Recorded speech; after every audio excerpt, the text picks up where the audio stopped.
इस exercise 1.1 which of the following are square and which are rectangular matrices. पिछले lecture में मैंने आप क्वेश्चन 1 करवाया था कि क्वेश्चन 1 में मैंने आप लोगों को लिखवाया था क्वेश्चन और कि स्क्वायर मैट्रिक्स का क्वेश्चन था कि स्क्वायर रेक्टेंगुलर मैट्रिक्स किसे कहते हैं। तो अब उसका दूसरा पार्ट जो है मैं करवाने वाला हूँ, एक क्वेश्चन 1 पार्ट 2। इसमें जितने पार्ट्स हैं मैं आप लोगों को करवाऊँगा और समझाऊँगा भी। तो which of the following are square and which are rectangular matrices. मैंने तो आपको बताया था कि जब रो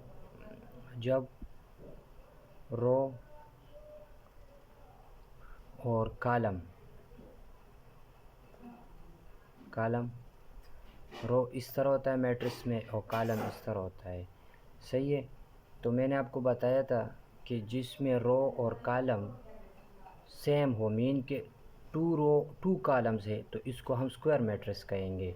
से 2/2। तो इसमें देखिए टू रो है और टू कॉलम्स है, दो रो है दो कॉलम्स हैं, टू रो 2/2 है। तो it will be easy for you to understanding square in rectangular matrices. तो आपको इसको समझने के लिए सबसे पहले आपको देखे ये बात रहे, ये जहन में याद होनी चाहिए कि जब भी हॉरिजेंटल लाइन होगी वो हमको रो शो करेगा।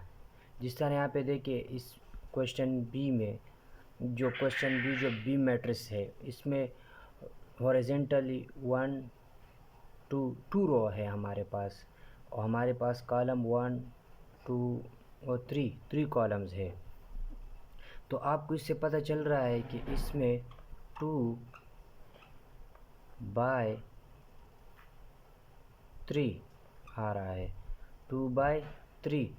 तो 2/3 का मतलब ये है कि इसमें टू रो है 3 कॉलम्स है, तो ये तो बराबर नहीं है ना।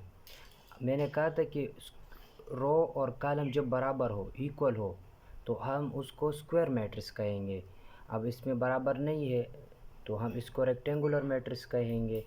स्क्वायर मैट्रिक्स हम तब कहते हैं जब इसमें अगर 3 रो होते और 3 कॉलम होते, अगर 2 कॉलम होते, इस तरह होता, मिसाल के तौर पर 2/2 होता तो हम इसको स्क्वायर मैट्रिक्स कहते, या 3/3 होता तो हम इसको स्क्वायर मैट्रिक्स कहते, 3/3 तो हम इसको स्क्वायर मैट्रिक्स कहते हैं।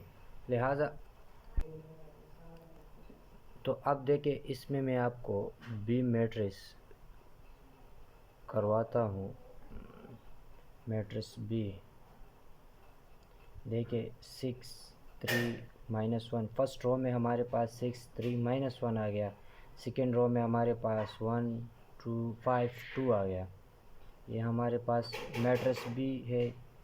तो ये देखिए के बोर्ड का जो बुक है, अगर हर बोर्ड का हो, तरीका सबका सेम है, आपका अगर कंसेप्ट क्लियर हो जाए, तरीका सीख ले, तो अब आप हर बुक से मैट्रिक्स का यूनिट उठाए, जो चाहे वो हर जगह का हो, मैट्रिक्स का यूनिट आए तो आपको स्क्वायर रेक्टेंगुलर के बारे में आएगा। तो आपको मैं जो बेसिक्स तरीके से आपको मैं बेसिक से सिखा रहा हूँ आप लोगों को, तो जहाँ पे आपको मसला आएगा तो आप खुद क्लियर कर पाएंगे, क्योंकि मैं आपको जो क्वेश्चन जो लिखवा रहा हूँ इसमें स्क्वायर रेक्टेंगुलर मैट्रिक्स, आप मैट्रिक्स का हर के का बोर्ड का हो, पंजाब बोर्ड का हो, हर जो, लेकिन ये बुक मैं के बोर्ड से करवा रहा हूँ, के बोर्ड का जो बुक है मैथ्स 9 क्लास की। तो ये तो एक्सरसाइज मैं करवा रहा हूँ, लेकिन अगर आप इसको सीख ले, हर बोर्ड का बुक आप उठा ले और आपका कंसेप्ट क्लियर होगा तो आप उसको हल कर सकते हैं। तो देखिए चलाते हैं अपने टॉपिक की तरफ। इसमें देखिए ये है हमारे पास फर्स्ट रो, ये है हमारे पास सेकेंड रो। मैंने आपको बताया कि हॉरिजेंटल लाइन जो होती है इसको हम रो कहते हैं। देखिए 1 2, इसमें 2 रो बन गए। अब इसमें हम कॉलम्स देखते हैं, ये हमारे पास कॉलम 1 हो गया, ये हमारे पास कॉलम 2 हो गया, और ये हमारे पास कॉलम 3 हो गया। 1 2 3 क्वेश्चन यही था, देखिए which of the following are square and which are rectangular matrices. तो आपको खुद पता चल जाता है क्वेश्चन में, देखिए आपका कंसेप्ट क्लियर हो कि इसमें देखिए 1 2 रो है, इसमें 1 2 और 3 कॉलम्स हैं। देखिए 2 बाय 3 बन रहा है। तो आपको इससे समझ आ गई होगी कि इसमें इक्वल नहीं है, मीन कि 2 बाय 3 है। तो 2 रो है 3 कॉलम्स है, तो ये तो इक्वल नहीं हुआ ना। जब इक्वल नहीं होता है तो इसको हम फिर क्या कहते हैं, इसको हम रेक्टेंगुलर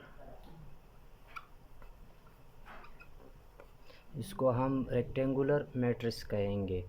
इसको हम क्या कहेंगे, रेक्टेंगुलर मैट्रिक्स।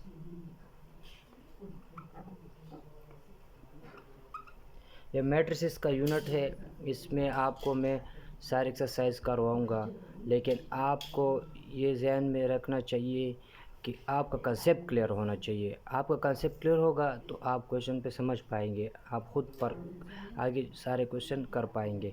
तो इसमें देखिए रेक्टेंगुलर मैट्रिक्स ये क्यों है कि इसमें हमारे पास क्या था, हमारे पास रो और कॉलम इक्वल नहीं थे, तो इसको हम रेक्टेंगुलर मैट्रिक्स कहेंगे। इस तरह हमारे पास क्वेश्चन नंबर 3 करेंगे।